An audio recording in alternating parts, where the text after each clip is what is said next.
Hello. Welcome to Our Time. Our Time. Your time. Yes, it My is. time. Our Right time. around Australia. Great to have your company. What's on today? Coming up on today's program, we have Leo O'Reilly talking to us. He's been on our program before and he's talking about a little bit more information from the Vets for Youth, which is a program to help kids who are sort of between the age of 13 and 18. It's like a boot camp. It is a boot camp, yes. And an absolute football legend with the lovely Ken. Thank you, Janice, and thank you, Malcolm. I wonder if Malcolm played football. Probably did, actually. Fairly solid lad. Why am I saying I wonder if Malcolm played football? We're going to talk about that. VFL, AFL, SANFL, it covers the whole gambit.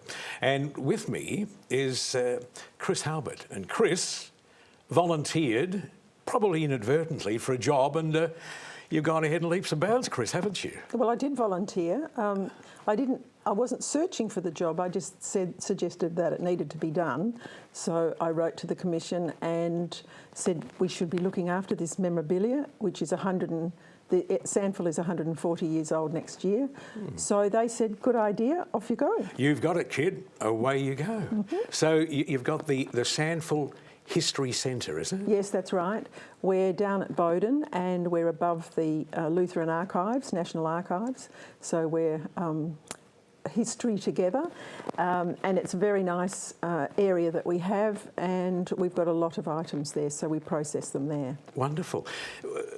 Where did you start? How did you go about doing it? Well, there were a lot of items at Football Park in various places. Just not being displayed, just... Some were being displayed and some were in storage. Yeah. And then when the move came to Adelaide Oval, then that had to be looked at in more depth. And so we've got a lot of items that have been on display for years or haven't been seen for years.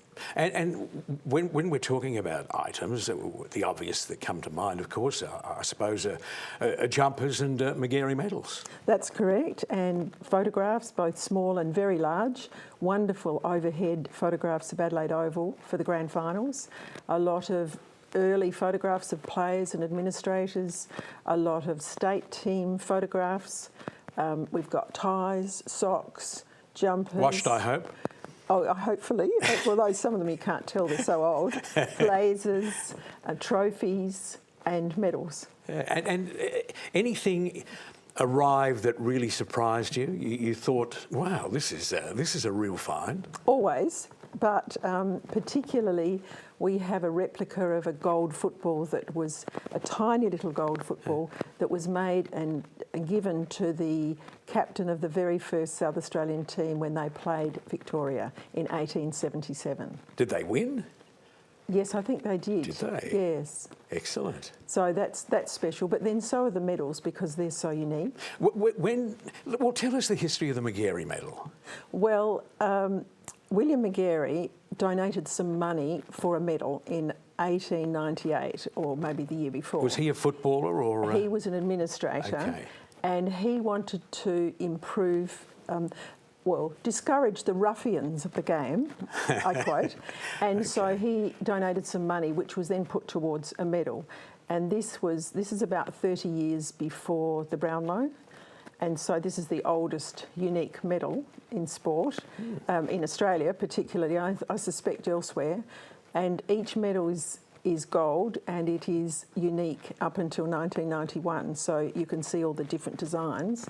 And after that, the decision was made to have the same medal because sometimes more than one person was winning. So that made it a little tricky. But they're just unique and they're just stunning. They're beautiful medals, and are they solid gold or they're gold plated? No, they're solid gold. The earlier ones are. Yeah. The current ones are less solid gold. Less solid gold, okay. But they're beautiful and they all different designs, and one of the people who designed many of them is still alive, and we've got some wonderful sketches that he made of the medals in the 60s and 70s. Yeah, they are beautiful medals, and particularly some of the older ones because they are so individual. Yes. I would imagine today it would be pretty cost prohibitive, wouldn't it, to have them? Yes, plus one person designed each of these, and I think they probably worked on them 6 to 9 months of the year, so you can't afford to do that anymore. Oh gosh, no, you'd be up for tens of. Well, That's right. were they awarded through the wars, or did they cease through the First World War and the Second World War? It's sort of sporadic, I have to say. They weren't awarded during the wars, but then there's one year, 1900, where there wasn't one awarded, and we don't know whether there's a story that McGarry went off to his customary vacation in the UK and forgot to leave the money, but I don't know whether that's true or not. There's another wonderful story of Mr. Barry who won it, and Mr. Hosking thought he should have won it, and he complained. So Mr. Barry threw the medal at him and said, "Well, you can have it, but your name will never be on it." How wonderful! But we don't have that medal either, so goodness knows what happened to that one. Probably still in the bushes where it was thrown. Yeah, could have perhaps. Who knows?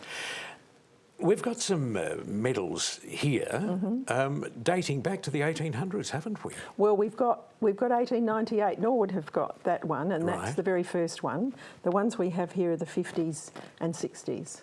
Well, even they look. They are. nice They're pretty too. stunning. They are beautiful. We'll certainly show people a little bit later anyway.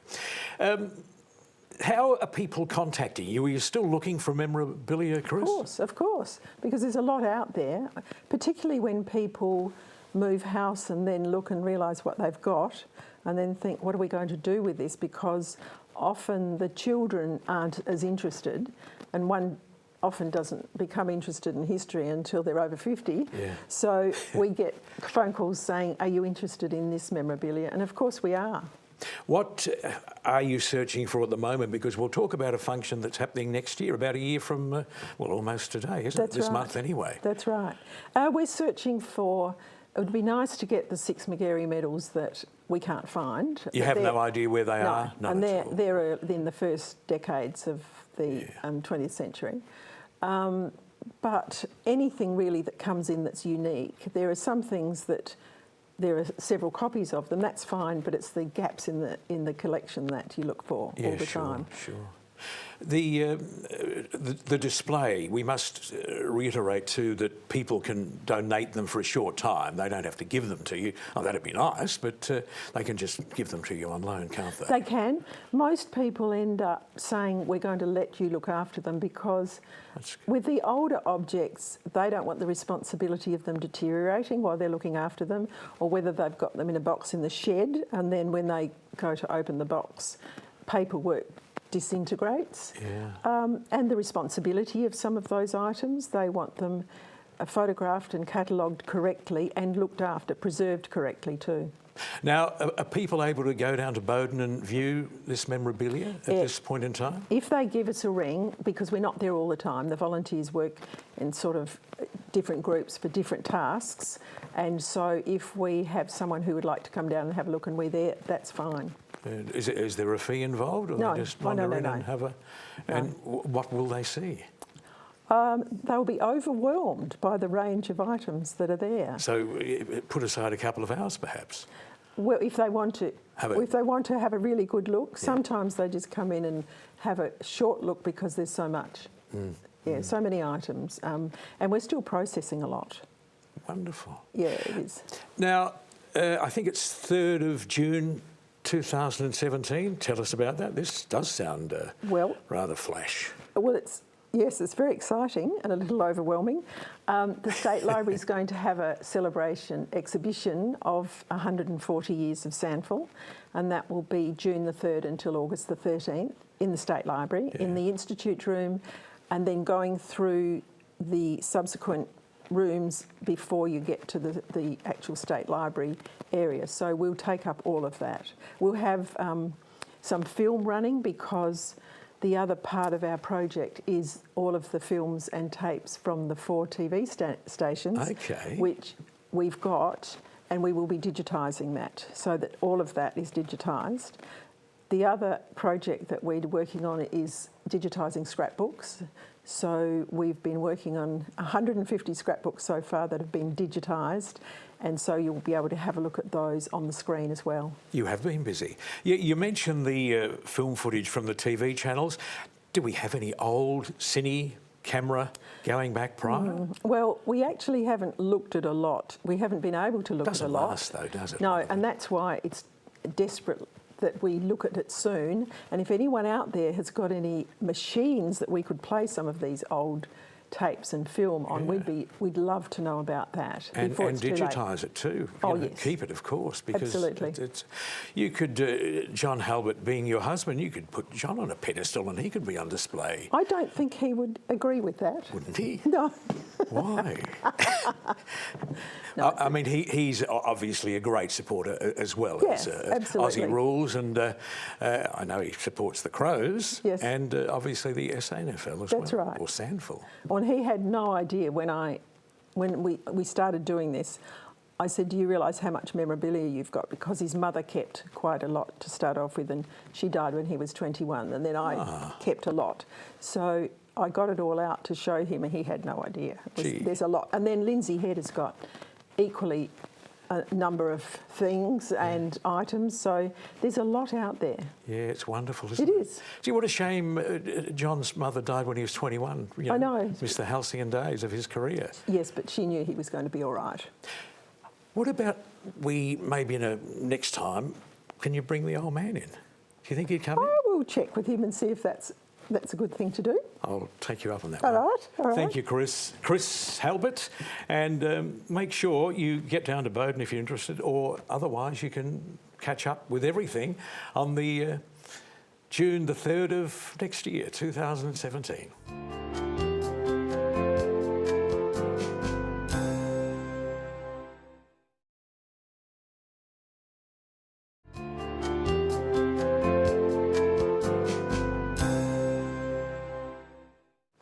And welcome back to Our Time. Do you remember a little while ago there was a gentleman that visited all the way from Queensland? That Well- really impressed you, didn't it? Oh, no, yes, it did. I was very happy. And his name is Leo O'Reilly. And we'd like to welcome him back. Welcome back to Thank you. the Thanks for program. coming back again all that way, as Janice said. Gee, your arms must be tired. We were talking last time about the results from this course, but let's talk about, just reminding everybody, or those who missed it last time, what is the course we're talking about? This is for youth, isn't it? Sure. The organisation's Veterans for Youth. We run a program called the Life Ammo course, and it's a 12-day school holiday program for teens, or 12 to 17-year-olds, both boys and girls. Yeah. And how long has this program actually been happening? We started planning in detail in September last year, ran our first course in January, Yeah. and we've now run 3 courses this year, another 3 to go. Fantastic. And- so it's all brand new. Yes, yes, it is. But to me, it's something that's really valuable to the kids, but also to the parents. But let's just talk about the instructors. We never had much of a chance to talk about who's taking this course before. Sure. All the instructors are retired service people. Many of them have seen operational service.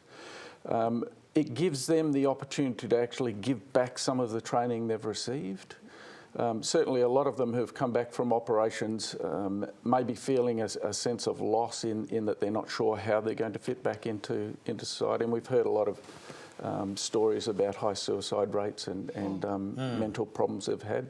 So the second part of what we do is actually giving these people a stable environment in which they can give some of their military training back to the kids. And their discipline. Absolutely. Because I gather you're feeling, as I feel, and a lot of people are feeling at the moment, I suppose, there's not a great deal of discipline in teenage kids at the moment. And it's just interesting looking around the studio here, all of our people on camera, we've got a girl on camera 1 and... No, we've got a girl on camera 2 and 2 guys on camera 1 and 3, and they're teenagers studying to become people who work in this industry, which they're doing out of their normal day routine of coming to university. For the experience. So these guys are focused on having something for the future. But we were talking before about the difficulty a lot of teenagers at the moment have with having a focus and a discipline to move forward. Correct. And many of them thinking, well, you know, the world owes me a life and a living and the government can look after me and I really don't have to do anything but sit and play on my mobile or watch TV. So hopefully after doing one of these courses with you, then they would have more of a direction as to where they are going.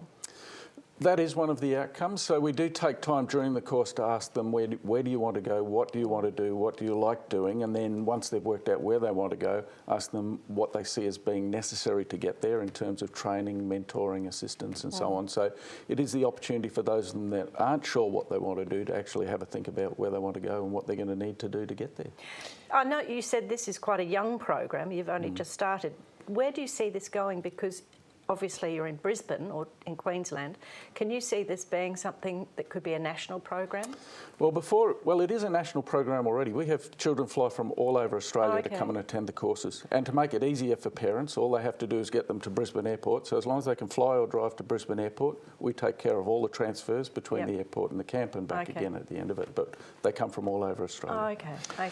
Do you see the possibility of spreading this throughout the country? We do. Before we spread it across the country, though, there are a couple of things we'd like to do. The first one is actually start running programs during the school term for those kids that have been suspended or expelled. Okay, what a good idea. Because suspension or expulsion gets the child out of the education system for a short period of time, but it doesn't actually solve the problem that caused them to be expelled. And now the kid is further behind than when they were before they got suspended. Sure, yeah. So we'd love to work on a program that addresses those kids who have been suspended or expelled. You know, for everybody who has a criticism of young people, there's always somebody that really understands that it's really our responsibility as adults to try and hand on what information we have. And I remember people saying, oh, you know, the unemployment rate, put them all in the army and everything would be fine. But in a way you're doing that, but in a much nicer way than that suggestion. Yes. Really, isn't it? Yes. And look, they have a lot of fun on our course too, because I'm glad you said that, because that was my next question. Now, in addition to the military style things, the caring for their uniforms, etc., and the marching, we also have a number of activities that are designed to help improve their self-esteem and self-confidence. So there's abseiling, there's rock walls to climb, there's a high ropes course, there's a raft building activity, there's survival training where they learn to light fires without matches and purify dirty water for drinking. And the ultimate experience is a tandem parachute jump from 7,000 feet. Brilliant. I've been on that myself. Actually, I'd like to do that. There's something on my bucket Well, come on the list. course. Do you know, well, you do know because you're doing this. It's been frustrating, I think, for many years for parents just knowing what to do. And there's really nothing wrong with the kids. I mean, this is probably the most important thing that you're doing. Mm-hmm. It's not just kids who have gone off the rails. It's to give a focus to anybody who is unsure of the future. And I guess give them back their self-esteem. Yes. And confidence. Yeah. I don't know, does it give it back to them or does it actually give them self-esteem? Well, it helps them develop that respect and esteem for themselves, yes. Yeah. Do you know, is there any other services involved or is it just Army personnel? No, we have Navy and Air Force personnel as well. Yeah. So in a way you're also giving the kids a bit of a taste of what it's like to do that without physically being in it, or the discipline of? Is that part of what's behind it? Yes, so whilst it is a military style course, we're not training them to be soldiers. No. It gives them no recognition or qualifications or whatever to get into the military. It does give them the opportunity, if they are interested in a military career, though, to talk to people who have been there and done that. But that's what I mean. It's a bit of a chance for like a work experience thing that you wouldn't really get otherwise, Slightly, would you? yes. Yeah. But it's the discipline, really, isn't it? It's the discipline. Have you found, though, from some of the kids that you've had through that they have sort of decided then that they would like to have a career in the forces? We found a number who came on the course who already had wanted to have a career in the forces, and it kind of reinforced it. I don't think it's been running long enough to have actually seen any of these 12-year-olds actually graduate into the forces. Yeah. Where do you think the best effect has been? In the younger ones, the 12 to 14s, or the, say, 15 to 17-year-olds? What have you seen so far? If they want to come on the course, it's equally effective across the age range. Probably the biggest changes we've seen, though, are we get a lot of tech-addicted kids coming on the course, ones who'd rather play computer games than go to school. Yeah. So one of the big changes we saw was in January, there was one young fellow who would spend 24/7 playing Xbox, wouldn't go to school, didn't want to go to school. After the course, he only played Xbox for a couple of hours a day and he was more committed to his homework and his housework. Oh, that's good. That was one big change. Yeah.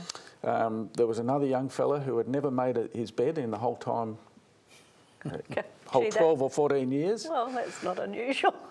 And after the course, he was making his bed every morning, and he was doing it, continuing to exercise as we get them to do on the course, and helping out in the family. And rather than being confrontational or oppositional to the parents, he had a much better relationship with his family as well. He actually appreciated what a good wicket he was on at home that he had not appreciated before. Oh, well, that's wonderful. Well, again, as a parent, it's hard to get your kids to do what you want them to do because, in a way, you do too much for them when they're little, and it's really hard to follow that through. And you do it because you love them. So a lot of this issue is really built out of love, isn't it? It is. When you think about it, it's that we love the kids too much. We try and do too much for them. And if you haven't had those things in your life, you just want to give your children what you haven't had to a certain extent without... Yeah. Well, as a wise old Sheila, how come your boys then... Turned out all right? Well, they did, but they also went into businesses almost straight away. They had a really strong sort of desire, didn't they? Yes, they take after their mother. Very good. Do you have kids? I have 3. Did you have any issues with yours? No, they were fabulous. So what made you start the course? You had to say that. So I'm waiting over there with a... No. No, a friend of mine, Damien Patterson, had been running cadet units, military cadet units, for several years, and had noticed some fabulous improvements of kids who had come there who had some troublesome behaviour, and the changes once they started doing that military-style training. And he himself had come from a background where he was heading off the rails until he got pulled under the wing of some military people in a cadet unit and said, straighten up, and we're going to make sure you do it. Wow. And he now owns businesses and... But it's all about respect both ways, isn't it? It's about us respecting the youth, and it's about the youth respecting us, and we can all move forward in life and be happy. We'll leave some information on our Facebook page. We'll leave some information here as well, so that people can find out how to connect with you, because I think you're doing a brilliant job. Absolutely. And it doesn't matter how much it costs when it comes to a kid's life and putting them on the right tracks. It's priceless. And we appreciate you coming all the way from Queensland. We do. Thanks for the invitation. Thank you. Thank you very much. And we'll be back with more of Our Time in just a minute.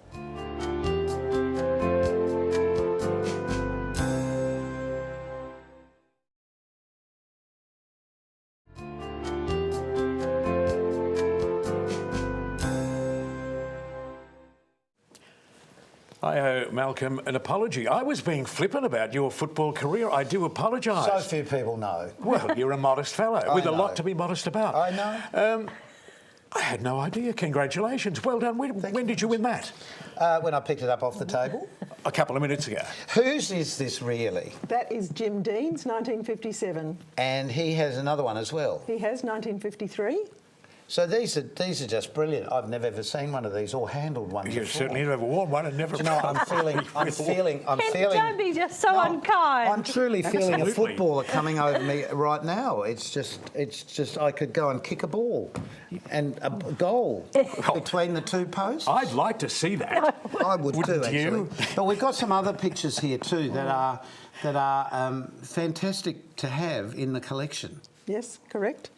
That one is what you're wearing now, and we've got that's this one, Jim Dean's other medal from 1953, and that's Lindsay Head's 3 medals. And these are, well, clearly this isn't a medal, but this is where? This is in Hobart. Oh, that's a Bavarian mountain climbing. No, Kenneth. That was a carnival team, and they were in Hobart in the 20s, and it snowed. Wow. And that's Ron Brown's, West Torrens long service certificate, but it's just beautiful graphics. Look at the bottle. Yeah. Lovely. 1921. Just fantastic to have this, and so accessible to the public as well. Correct. So if you're in South Australia and you're going to Football Park... No, not Football Park. Contact the Sandville for the details about the History Centre and when we're open. Oh, OK, sorry. But if you are going to Football Park, you've got to remember that there's a rich history involved in the game. There is, but you won't be going to Football Park. Football Park is it's closed, Malcolm. You haven't played there for ages, have you? No, Oh, they keep changing things, you know. See, well, I'm back in this day. I'm really that old, that's the thing. What's it called now? That big thing by the creek? You mean Adelaide Oval? That one. That big thing by the creek. You never played there? Or cricket or football? Yes, Do you know, in yes. truth, I have performed there many times, but not Have with you? a ball. Usually with a bunch of showgirls, to be honest. And that was fun. Oh, I'm sure it was. But listen, we're so glad you joined us on this episode of Our Time. Janice, what can we expect next time? Oh, who knows, Malcolm? Your guess is as good as Expect Malcolm's. anything, really. I know what we can expect next time. Your husband is coming in. He is. Is he going to wear his medal? No, I don't know. He'll bring it. He He'll might. definitely bring it. Oh, good. Yeah. We don't even know whether he's coming in, do we? I asked him. It asked can be him nicely. difficult. I asked him. You're Oh, the good. boss. You'll get him in. We'd also like to remind you that if you would like any more information about Our Time, you can find out a whole lot more on Facebook. So please join us. It's Our Time TV and it's very easy to find. Janice? Yes, very easy to find. But also, On Facebook. yes, and but on also you'll YouTube. find on Facebook some information about YouTube. That's right. So that if there are any programs that you've missed that you would like to catch up on, then that's where you'll find us. on Have you YouTube. found us there yet, Oh, Ken? I doubt all the time. I can't drag myself away, actually. Keep yourself nice until we see you next time on Our Time with the next special guest, John Halbert. See you soon. Bye.